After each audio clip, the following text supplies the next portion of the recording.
Ever wonder why some people manage to climb the ranks but never inspire a soul, while others seem to breathe life into their team but can't keep a process in place to save their life?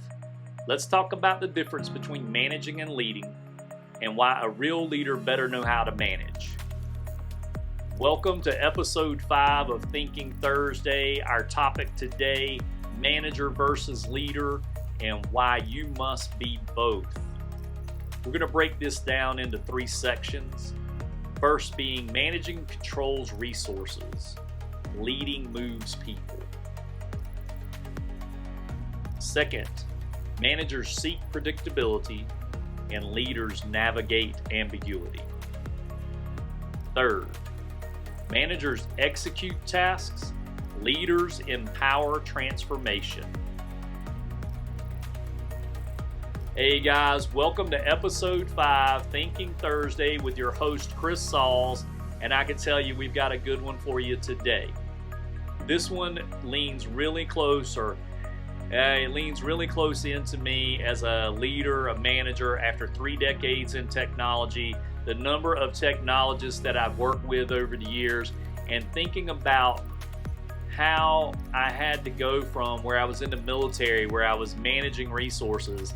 Yes, military personnel learn how to lead. There is no doubt. There's some of the greatest leaders on the planet come from our United States military. And I can tell you now that it's a big difference between managing resources and leading people. And I think back to managing resources. At one point while I was in the military, I had the opportunity, as we would call it, to manage setting up 375 desktop computers and laptops, mostly desktops. And this would have been back at a different day and age than it is today. This was before the dot-com bubble burst, and when it was unusual to have this many computers in general inside of a system. As I went through that process, it was managing the resources. That's what the whole thing was. Issuing out, picking up, issuing out, and picking up. Wasn't overly concerned about the people until I had to train everyone to use the computers. Now that added a new level of complexity, or maybe a simple system. So I created a simple system to train everyone on their new computer, get them up to speed, and bring that about. That actually led me into my first role on the way out of the United States military, as I ended my career there and started my IT career on the outside as a customer service engineer or support engineer. All right, enough about me. Moving into managing controls resources, leading moves people. Really, it really gets down to some real basic facts here. Management's about systems. Leadership's about identity. James Clear talks about this. Managing tasks is efficient. Leading people is transformational or transformative. When we're leading people, we have to know that, yes, we're there to get tasks done. We're there to get projects done. But when you're leading people, what's more important? The tasks or the people? And if you talk to someone, depending on what role they have within an organization, they'll tell you getting the task done. And other people will tell you keeping the people. Transforming the people is where the real learning as well as the real advancement inside of a corporation is at, or in any company, small, medium, or large. And really, when you focus on the people, if they know that they're cared for and that they're being taken care of, and they have the tools, the time, and those things to be able to do their job well, if they're well taken care of, they will take care of the business. I can tell you as a leader, that is one thing I have learned. If you will take care of your team will take care of the business. And that does not mean that you don't have to manage. Management aligns with enablement and discernment. We have to be able to enable our teams, and we have to discern when they're in trouble. We've got to be able to discern when someone says, I've never done that before, if they're willing to learn to do that. If they have the I don't want to say like the intelligence level, but did they have the aptitude at that moment to take on something new? Maybe you've got someone on your team that, what I call, they've got shiny object syndrome, and they would take anything new because they want to do something new and they'd rather do that than maybe fulfill getting the task done in the queue from your ticketing system that you may have. All right. If I sit here and I think about it, there's the Peter principle. It reminds all of us poor leadership is often a promotion of a great manager beyond their skill set. Now, when we think about that, there are oftentimes that, yes, there are people that know how to manage, but they're never given the opportunity or never taken through a proper leadership program or mentoring that carries them, or coaching that takes them from being a manager over to being a leader. And that happens often. I know it happened with me in my first leadership role in corporate America. I became a leader, thought it was going to be a lot like when I was in the military. It was not. There were a lot of changes I had to do. Key takeaway here in this area: you can't inspire people by managing their calendars. I have taught this numerous times. If you're working with remote teams, you have to coach, mentor, and teach your teams to be self managed. If you've got people in multiple time zones, and I'm talking about something beyond Eastern, Pacific, and Mountain Time or Central Time, if you've got something besides those four time zones, you have got to learn how to teach your team to self manage. It is critical. Okay, moving on. Managers seek predictability, leaders navigate ambiguity. Brings me to a story where I was in a role one time and working with some engineers, setting up a new system, Kubernetes, going through the process, had everything scheduled with a vendor. We're working on things, we're moving forward, but there's a lot of ambiguity of what people want. There's a lot of things that I would say we probably should have known, but we didn't know, but we still had to move forward. So you got to move the project forward. Managers love to have a playbook, and that's what everybody wanted in this particular story.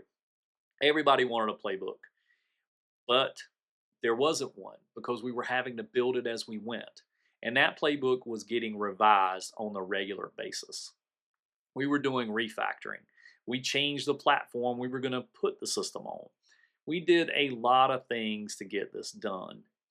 You just got to go with it sometimes. And to get the deliverable out that actually meets the outcome that you're looking for, sometimes you just got to, you got to be agile. We all know how we hear that in the software development world. Be agile, work in the agile way. Habits are systems for predictable performance, but breakthroughs come from leaning into the unknown. That came from James Clear. This is, I think about that, and I think about what, we have to have good habits, but we also have to dig in. And the breakthroughs, the reason why they come from the unknowns, a lot of times you're putting in a new system and you're in technology, which is my primary probably focus in this podcast, is for technologists, people that are, out there in the world building the next great thing or the next big thing in their space. But you've got to lean into it, because a lot of times you start deploying these things, you start putting something out. We've got AI today. You're dealing with that. You got agents. We were just talking about this recently. I mean, these things are changing the way technologists do work. I mean, I have seen a transformation in that space. And for me, AI is like an adventure. Like, this is like my playground, because spent many, many years writing automation platforms and building automation for different systems. And as I've done that, I realized the power. What is it to have something that can actually make a decision and really troubleshoot the thing that I don't have to go and do, which AI built out as an agent can do? What's the difference, though, when managers are seeking predictability and leaders navigate ambiguity? You're not always going to have a perfect playbook, but you can reiterate that playbook. You can actually iterate through it. You can also refactor it. And that's where leaders lead through the ambiguity. They lead through it. They modify the processes as needed. If you only know how to manage what is, you'll never lead into what could be. Key takeaway: if you only know how to manage what is, you'll never lead into what could be. Think about that one. All right, our third one: managers seek to execute tasks, leaders empower transformation. Leadership is when people say, because of you, I didn't give up. I recently had a text that came in from someone that worked for me when I have talked about numerous times, even on this podcast. I've talked about it before, done videos on this. I think we've all had a bad leadership time. I had a period of time I was a bad leader because I just was working from a positional level instead of working from a being an empathetic leader. And at that time, but this person, when they sent me this text, they said, "You believed in me when no one else did, and I'm now a director in IT." And I think back on that because even in that time, I was doing right by the people, but I may not have been doing 100% right by the process. I might not have been managing as well as I was leading. And maybe that was more of it. I went back to be an individual contributor after that as a software developer. And as I did that, that was where I began to grow. And my desire to get back into leadership came. And I realized that you can be a great leader, you can be a great technologist, you can combine the two, but you've got to train on your leadership the same as you trained on your technology. You got to put in the time and effort. Key takeaway: a manager keeps the train running, a leader builds the destination. Don't forget about getting your team where they need to be. Don't forget about seeing where your team wants to go. Yes, the business has a destination, but your team does as well. And not every person on your team, they may not be set up for this AI evolution that's coming. They may not feel comfortable with going in that direction. They may think there's things that they want to go and do beyond this new tech thing. Maybe, I had someone on my team at one point that had magnificent project management skills, but was in a position where that was not being utilized and also being criticized for having those skills and using them in the workplace. Found a role for him in the project management group. Everything worked out great. Wonderful space for him. That part changed his career, helped him out, helped the team out. It opened up opportunity on both sides. It also allowed him to get some growth, but it also allowed the team to grow at that point. Leaders light a fire under people because they've walked through it themselves. Absolutely agree with that statement. I have, gone after people in a way that I want to light a fire. And the reason why I want to light a fire is I want them to be inspired and encouraged. This is not a fire to burn their butt because they didn't do something right. I want to inspire and encourage each and every technologist that I meet that there is a way to move forward. There is a way to get past these things that come up. All right, moving on. Why leaders must manage. The best leaders don't rise above the system. They master it so they can transcend it. Leaders that can't manage, they burn bridges and budgets. A fact. If you can't manage, you're likely to not be able to get your projects done on time, which means that you're going to be affecting the budget. Gauss's law. All complex systems start simple, and a leader who can't manage the simple fails the system. Guys, look, you got to have systems and processes in place. As a leader, you should constantly be looking at that. Everything for your communications, emails, messaging systems, Teams, chats, Slack channels. Set up standards for your team systems. And then again, they are supposed to be self-managing the remote workforce. I say supposed to. I believe that people should be able to self-manage. Goodhart's law. What gets measured gets manipulated. So leaders must ensure metrics actually serve the mission. We've got to take care of ourselves. We've got to make sure what we're measuring is actually doing something for the business. I've seen a lot of metrics over the years that really didn't get it done.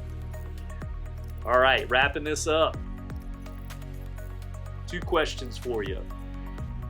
Where in your life are you defaulting to management because it feels safer than leadership? Question number 2. Where are you leading without a system and wondering why your team is burning out? DM me or tag #ThinkingThursday with the phrase, Manager Mindset Shift to get a free PDF, the 3-minute daily reset for leading with clarity and calm. Have a great week. See you next week.